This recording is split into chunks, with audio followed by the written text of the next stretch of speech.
people! Hello everything! Ayan guys, nag-prepare na kami para sa aming biyahe papunta ng Texas. Si Cody talaga ang nag-prepare or maglalagay ng mga bagahe sa car. Favorite niya ang magbiyahe or favorite niya ang mag-travel. So, alam na niya kung ano ang dadalhin namin kaya ready na si suitcases. Ayan, lagi. First stop na hotel namin ito sa Texas na. And getting ready na naman para kami mag-drive papunta ng sa Sherman, Texas para mabisita namin si Grandma Bunny. O diba, talagang siya na ang gumagawa lahat kasi alam niya na wala si Kuya. Kasi dati si Kuya talaga ang gumagawa nito, lahat naghahakot. Ayan. Pero ngayon, good boy na at saka big boy na si Cody. Tuwang-tuwa naman siya kasi long drive na naman kami. Eto guys, hindi ko inaisahan ito.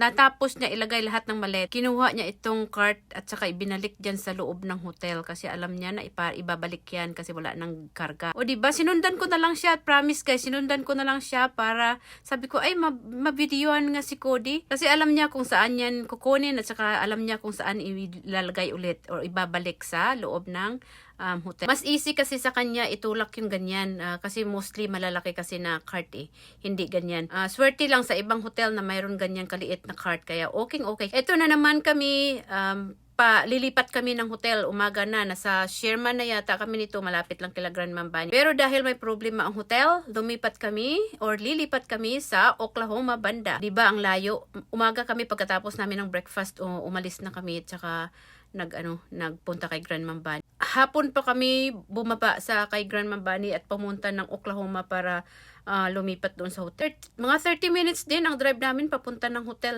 Ito na ang paborito ni Cody. Ay, ang bag na yan guys, labahan namin yan. Nalabahan ko na. Clean na yan. Yung iba niyan, damp pa. Yung hindi pa lahat na tuyo. Hindi ako nagda-dry all the way Yung mga pambahay lang, okay lang i-dry all the way. Pero yung mga t-shirts, mga pants, hindi. Kaya ayan na, ang sampay ni Cody. Yung mga short pants, favorite niya. Basta mag-hotel kami. Sampay pa more, Cody. Ang dami niyan. O diba, parang lang siya, walang problema sa mundo. Pahiga-higa na lang siya.